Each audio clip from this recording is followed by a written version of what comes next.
আজকের আয়োজনটা একটু ভিন্ন। ভারতের একটা প্রতিনিধি দল আমাদের সাথে আমাদের আর রায়হান ইন্টারন্যাশনাল মাদ্রাসা পরিদর্শনে এসেছে, যাদের মধ্যে 4 জন পুরুষ, 3 ভাই আপন, আর সাথে চাচা এসেছে।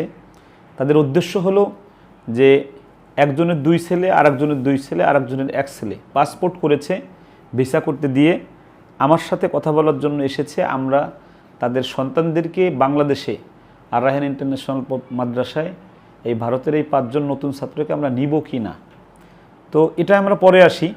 আমরা মূলত আতিথেয়তা করার জন্য এই ভিডিওটা আপনাদের সাথে শেয়ার করার জন্য যে বাংলাদেশের তাহফিজুল কোরআন বিভাগ তথা হিফজুল কোরআন বিভাগ কতটা উন্নত হয়েছে, যে প্রতিদিন প্রতিনিয়ত প্রতি মাসে পৃথিবীর বিভিন্ন দেশ থেকে ছাত্ররা আমাদের কাছে আসছে পড়ার জন্য।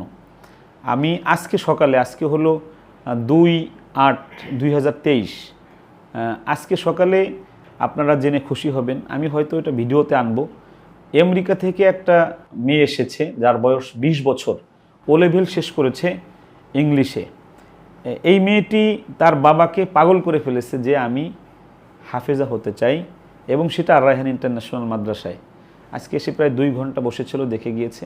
আমি বলেছি আর একটু বুঝো তারপরে আসো। তো রায়হান আমার সঙ্গে আছে। আপনাদের অনেকের প্রশ্ন হতে পারে যে রায়হানকে কেন রাখি। মূলত আমি অপারগ হয়ে যাই। এই মানুষগুলো রায়হানকেও দেখতে আসে, আমাকেও দেখতে আসে।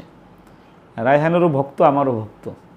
এ কারণে রায়হানের সাথে তাদের একটা আত্মার সম্পর্ক থেকে যায়।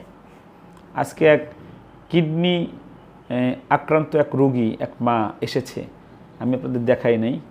ওনার মনের একটা আশা যে উনি অপারেশন থিয়েটারে যাওয়ার আগে রায়হানের মুখ থেকে সূরা আর রহমানটা শুনতে চায়। এটা শুনে গেছে, ওকে কিছু টাকাও দিয়েছে। টাকাটা এমনি মুখ্য না, মানে ওনার যে আবেগের জায়গাটা, যে আমি অপারেশনে যাওয়ার আগে আমি রায়হানের মুখ থেকে একটু তেলাওয়াত শুনতে চাই। আমরা শুরুতেই মানে ফুল দিয়ে আগে ভারতের মেহমানদেরকে আমরা বরণ করে নেই, তারপরে আমরা কথায় আসি বা পরিচয় আমরা আসি। ফুল দিয়ে বরণ করছে আমাদের রায়হান, আমাদের এক ভাইকে। আমি দিচ্ছি আর একজনকে, আর এক ভাইকে।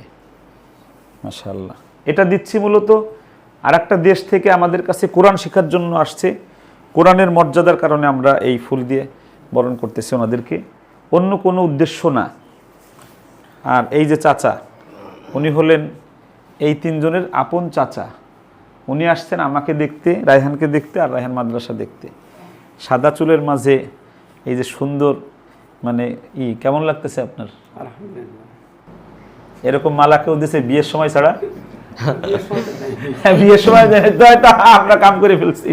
আচ্ছা, আর একটা আছে, এটা রায়হানকে পড়াই দিই আমি। তোমার বিয়ের সময় দেবো আরো। আচ্ছা, এখানে একটা তোড়া আছে, ফুলের তোড়াটা আমি আর রায়হান মিলে তাদেরকে দিই। আচ্ছা, আমি শুরুতেই একটু রায়হানের কাছে যাই। রায়হান, কেমন আছো? আলহামদুলিল্লাহ, ভালো আছি। আপনি ভালো কেমন ভালো আছো?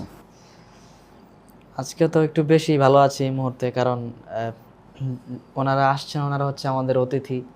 তো সুদূর ভারত থেকে আসছেন এই কোরআনকে ওসিলা করে, যেটা অনেক মহৎ একটা ব্যাপার। আমার দাদা সমতুল্য সহ আরও যারা আসছেন সবাইকে আমি মন থেকে ভালোবাসা। দাদা ভাই বলছে, খুশি হয়েছেন?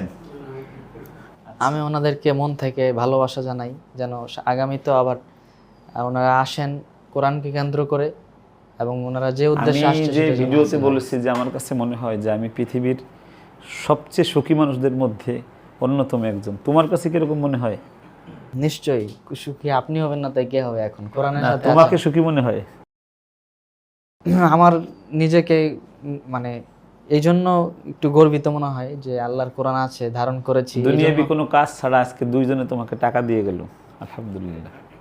এগুলো তো দুনিয়ার হিসাবে তো এগুলো কিছু না, যে আমি যে কোরআন পড়তে পারি এটাই আমার